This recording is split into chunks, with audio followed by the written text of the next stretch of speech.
Eh bien, nous commençons cette revue de presse par Liberté Togo qui revient sur le film d'une journée historique qui a, je cite, ébranlé le pouvoir de Faure Gnassingbé. Fin de citation. À l'appel du Parti national panafricaniste, des milliers de Togolais sont sortis dans les rues du pays, aussi bien à Lomé que dans d'autres villes du pays. Donc, c'était samedi pour exiger, au cours de manifestations censées être pacifiques, le retour à la Constitution de 1992 et le vote des Togolais de la diaspora. Mais les manifestations à l'intérieur du pays ont tourné au drame avec au moins 2 personnes tuées, sans oublier l'arrestation de plusieurs personnes et aussi des dizaines de blessés. C'était à la suite d'échauffourées avec les forces de l'ordre. Le site rapporte également le bilan de ces événements fait par le directeur de la police qui lui parle de 27 blessés dans les rangs des forces de sécurité à Sokodé, 2 morts du côté des civils, dont 1 par balle, et 2 bureaux de police brûlés et puis des munitions emportées.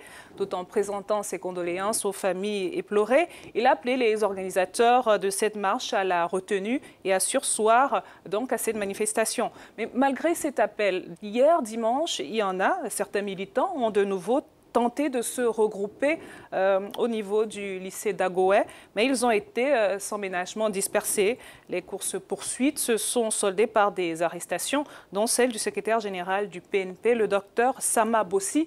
L'opposition a dénoncé une répression aveugle de manifestations pacifiques organisées par le PNP. Alors que le président nigérien Muhammadu Buhari est censé reprendre fonction en principe ce lundi, le chef de l'État nigérien voit des sollicitations ou des appels de tout genre.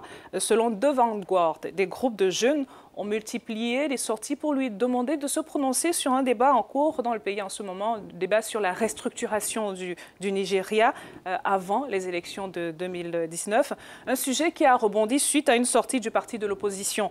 Le Forum consultatif des jeunes, Arewa, estime par exemple qu'il faut reconstruire la nation pour la rendre plus forte.